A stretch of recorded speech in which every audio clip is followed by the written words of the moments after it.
এটা সব দিক থেকেই অত্যন্ত উদ্বেগজনক ঘটনা। তার দুটি দিক আছে। একটা দিক হলো রাজনীতিতে অপোনেন্ট তথা বিরোধী দলের যদি কোনো দুষ্কৃতি থাকে, অবশ্যই অন্য দল তার সমালোচনা করবে, তার উদাহরণ তুলে ধরবে এবং সেই কোনো উত্থাপিত বক্তব্য বা অভিযোগ যদি অসত্য হয় বা সত্য হয়, সেই দল গণতান্ত্রিকভাবেই তার জবাব দেবে যে না, এ ঘটনা ঠিক নয় বা নিন্দা জানাবে। এটাই তো আমাদের দেশের রাজনৈতিক কালচার, পরম্পরা। আমাদের গণতন্ত্র, আমাদের সংবিধান এটা বৈধ, এটাকে অ্যালাউ করে।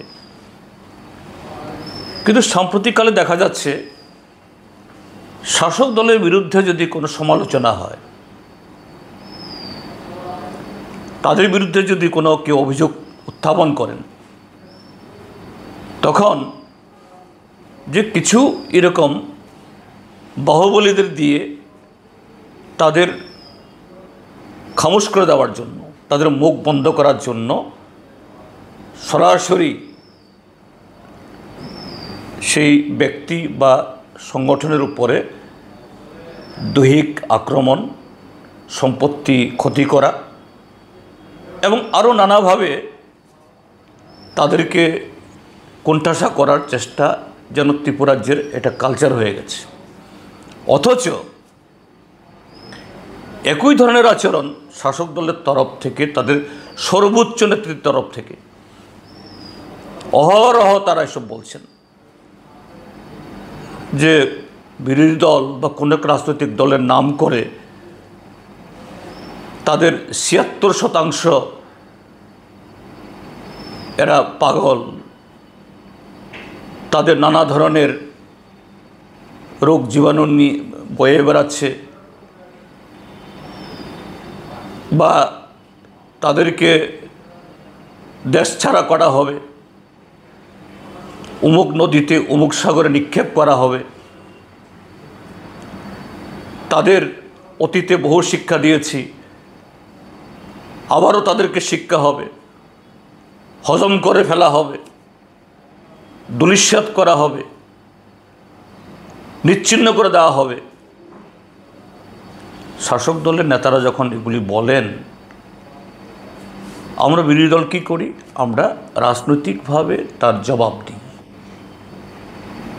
এটাই তো আমাদের দেশের রাজনৈতিক সংস্কৃতি বা পরম্পরা।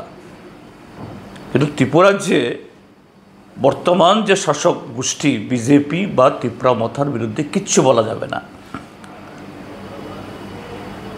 বিরোধী দল আমরা তো উদাহরণ দিয়ে, যুক্তি দিয়ে কথাগুলি বলছি।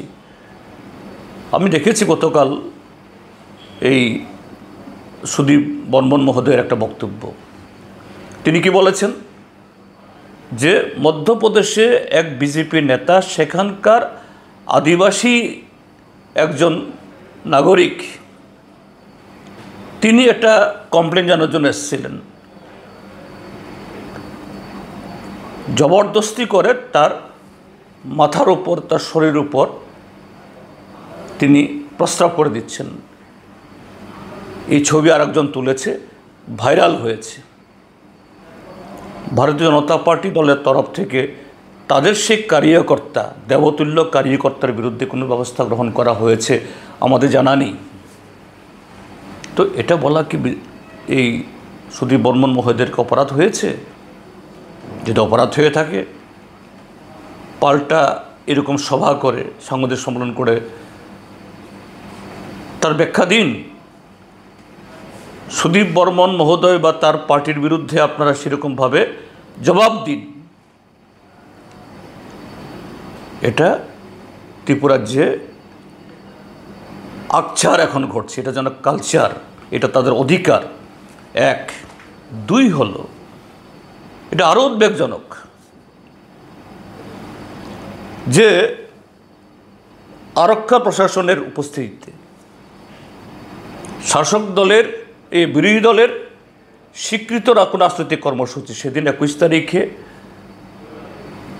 কংগ্রেস দলের দাতারামের কর্মসূচি, তার 3 দিন আগে 17 তারিখে বিশালগড়ে সিপিআইএমের কর্মসূচি, তারপর গতকাল আমি আমাদের প্রাক্তন অর্থমন্ত্রী ভানুলাল সাহা, আমাদের প্রাক্তন মন্ত্রী নরেশ জমাতিয়া, আমাদের পার্টির জেলা সম্পাদক রতন সাহা সহ আমরা টাকারজলাতে একটা ঘরোয়া সভা করছিলাম কমিউনিটি হলে। পুলিশকে জানিয়েই আমরা গেছি, বিশাল সংখ্যক পুলিশ ছিলেন। কিন্তু দেখা গেল 17 তারিখ বিশালগড়ে, 21 তারিখ উদয়পুরে দাতারামে, গতকাল এই জাম্পুই জেলার এই টাকারজলাতে, আর আজ সকালবেলা সুদীপ বর্মন মহোদয়ের গতকালের যে সাংবাদিক সম্মেলনে, এতে ভারতীয় জনতা পার্টির হাতে ঘা লেগেছে। আজকে সকালবেলা তার বাড়িতে পুলিশের সামনে,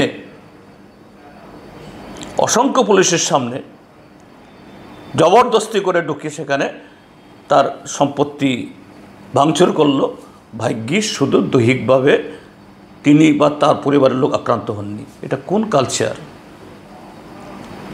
শাসক দল মানে তারা যে কোনো